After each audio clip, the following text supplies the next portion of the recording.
तो दोस्तों जिस घड़ी का इंतज़ार था वो घड़ी आ चुका है। जैसा कि आप सभी को पता है 5/2/2024 में लोकसभा में मिनिस्ट्री ऑफ लेबर एम्प्लॉयमेंट की तरफ से जजमेंट आ चुका है। यानी जो भी उनको आदेश देना था या फिर जो कुछ भी कहना था वो उन्होंने EPS 95 पेंशन के ऊपर कह दिया है। इस वीडियो में मैं आपको वो डिटेल में दिखाने वाला हूँ कि क्या उन्होंने लोकसभा में कहा हुआ है। मिनिस्ट्री ऑफ लेबर एम्प्लॉयमेंट की तरफ से मिनिस्टर ने क्या कहा हुआ है इंक्रीज़ इन EPF पेंशन वृद्धि के मैटर पे। इस वीडियो में पूरा देखिएगा ताकि पूरा और सटीक इन्फॉर्मेशन आप सभी तक पहुंच सके। तो यह आप बिल्कुल एक्सक्लूसिव इन्फॉर्मेशन देख रहे हैं, क्योंकि इन्फॉर्मेशन जो यहाँ पर दी जाती है वो बहुत ही विश्लेषित रूप में दी जाती है, जिससे कि हर कोई इसको आसानी से समझ सके। तो मैं आपको बताते चलो कि यह जो अपडेट निकल के आ रही है, ये आंसर दिया गया 5 तारीख को, 5/2/2024 में यह अपडेट निकल के आ रही है। यानी 5 तारीख को उन्होंने दिया हुआ है। श्री गणेश मूर्ति जी हैं जो कि प्रश्नकर्ता हैं। इन्होंने प्रश्न किया था, will the minister of labour empowerment be please to state. मैं इसको इंग्लिश और हिंदी दोनों में एक्सप्लेन करूँगा ताकि हमारे जो साउथ इंडियन भाई लोग हैं उनको भी ये आसानी से समझ में आए। मैं क्या करूँगा कि मैं इसको रीड आउट करूँगा इंग्लिश में ताकि वो आसानी से समझ सकें, और उसका फिर इसको एक्सप्लेन करूँगा हिंदी में ताकि हमारे हिंदी भाषी लोग जो हैं वो इसको समझ सकें। So I will explain this in both languages, in Hindi as well as in English.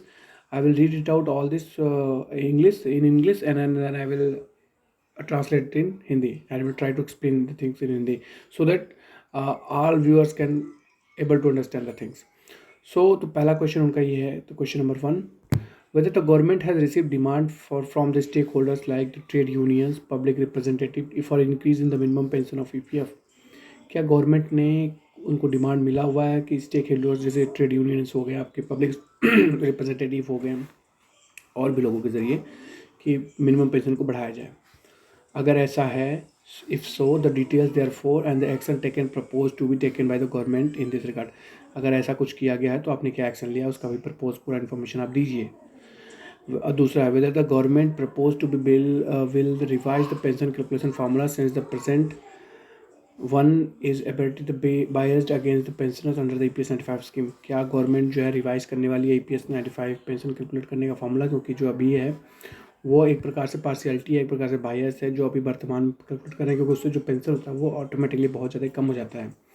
अगर ऐसा कोई प्लान है आपका चेंज करने का तो उसको आप बारे में बताइए। ये 3 क्वेश्चन बहुत ही महत्वपूर्ण क्वेश्चन मैं समझता हूँ, सभी EPS 95 पेंशनर्स जानना चाहते हैं, मिनिस्टर से पूछना चाहते हैं तीनों क्वेश्चन कि बताइए, आप इसका जवाब दीजिए। तो इसका जवाब उन्होंने दिया हुआ है।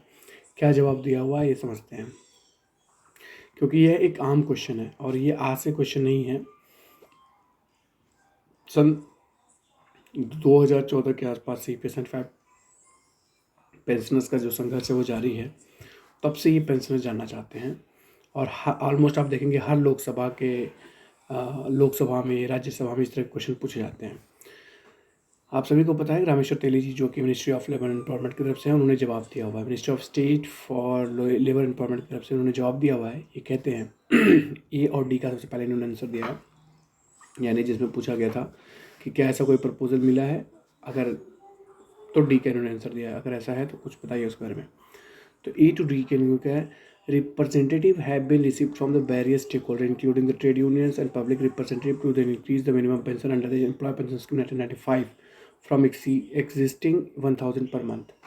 तो यह बात उन्होंने एग्री किया हुआ है कि उन्हें जो है बहुत सारे ट्रेड यूनियन से हो, बहुत सारे स्टेक होल्डर्स से हों, पब्लिक रिप्रेजेंटेटिव से हो, उन सभी से EPS 95 1995 को बढ़ा के 1000 रुपये से बढ़ाने का प्रपोजल जो है मिला हुआ है। ये एग्री करते हैं ए और डी से। मतलब यहाँ तक कह सकते हो कि सरकार तक बात पहुँच रही है, सरकार इस चीज़ों से अवेयर है, निश्चित तौर पर अवेयर है।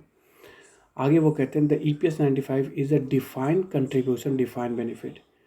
आगे वो बताते हैं कि जो EPS 95 है वो एक डिफाइंड है कंट्रीब्यूशन, मतलब आपका एक निश्चित जो है अमाउंट फिक्स है कि आपको इतने रुपये देना है और आपको इतनी बेनिफिट मिलेगा। मतलब कहने का ये है, सपोज़ कीजिए कि आपने E रुपये दिया है, इनका ये कहने का तात्पर्य है, और जो आपने डिफाइन कर दिया कि आपको E ही रुपये देना है, यानी जो 514 या जो भी 1250 रुपये है, जो भी आपने दिया है, E दिया है, आपका फिक्स है कि वो B मिलेगा आपको, यानी इतना ही पेंशन आपको मिलेगा, ये फिक्स है। ये ऐसा उन्होंने कहा यहाँ पर।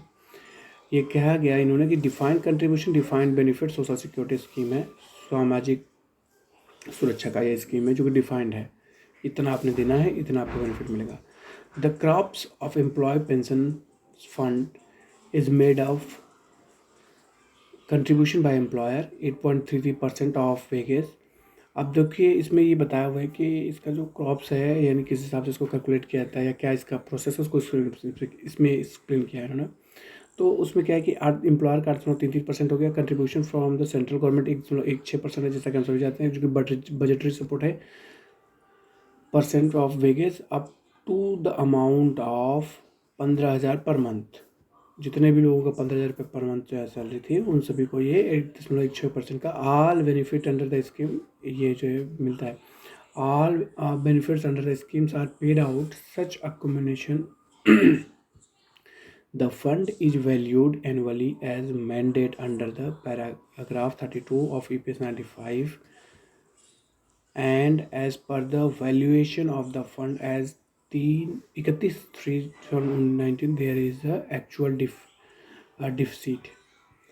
The amount of members pension under the scheme is determined taking into the account the pensionable period of service and the pensionable salary as following the formula. उन्होंने यहाँ पर फॉर्मूला बताया कि जो अभी वर्तमान में फॉर्मूला है क्या है, कितना उन्होंने सर्विस किया है। पेंशनेबल सर्विस यानी जिस समय से आपका पेंशन के लिए पैसा कट रहा है, मल्टीप्लाई किया है पेंशनेबल जो आपका पेंशनेबल जो सर्विस आपने किया, मतलब आपने 20 साल किया है, 10 साल किया, ये सर्विस हो गया।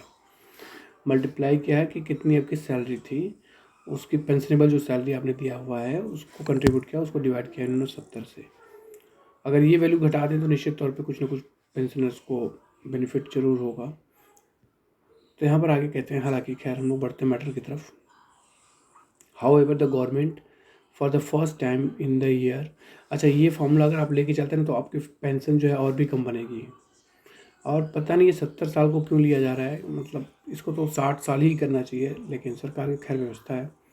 आगे वो कहते हैं कि how ever the government for the first time in the year 2014 provided the minimum pension of rupees 1,000 per month to the pensioners under the EPS 95 by providing the budgetary support। वो कहते हैं कि 1,000 रुपये किया गया है उसमें बजटरी सपोर्ट करने के बाद, which was in addition to the budgetary support of 1.166% wages provided by the annual towards EPS 95 pension fund। वो कहते हैं कि 1.16% का जो बजट हम लोग देते थे उसके बाद हमने आज एडिशनल बजटरी सपोर्ट किया और पेंशन को हमने 1,000 रुपये किया सन 2014 में। यानी बीजेपी के चुनाव में आने से पहले उन्होंने इसको, चुनाव में आने के बाद 1,000 रुपये इसको मिनिमम पेंशन को किया है, जो कि बढ़ा के 1,000 रुपये किया गया है। यानी कहने का तात्पर्य यहाँ पर साफ साफ ये है कि अभी कोई भी नया इसमें इम्प्लीमेंटेशन बैरियर्स मिला हुआ है। हो सकता है सरकार इस पर विचार विमर्श कर रही हो, लेकिन फिलहाल में जो लोकसभा से अपडेट निकल के आ रही है कि अभी तक इन्होंने किसी प्रकार का कोई एक्शन नहीं लिया है। ये डिफाइंड कंट्रीब्यूशन के ऊपर डिपेंड है, डिफाइंड कंट्रीब्यूशन, डिफाइंड बेनिफिट, सब कुछ इसका प्री डिफाइंड है। यहाँ पर अब ये पेंशनेबल की जो कैलकुलेट करने की फॉर्मूला है वो भी फिक्स है, उसी हिसाब से अभी तक कैलकुलेट करके ये चल रहा है। तो यह एक लोकसभा से महत्वपूर्ण इन्फॉर्मेशन निकल के आई है, जो कि आपको सोशल मीडिया के जरिए साझा किया गया। आशा करता हूँ जानकारी पसंद आई होगी। राय कमेंट में जरूर दीजिएगा, शेयर जरूर करिएगा। मुलाकात करते हैं दोस्तों नई जानकारी के साथ। अपने दोस्त को याद दीजिए, अपना ख्याल रखिए। बहुत बहुत धन्यवाद आप सभी का।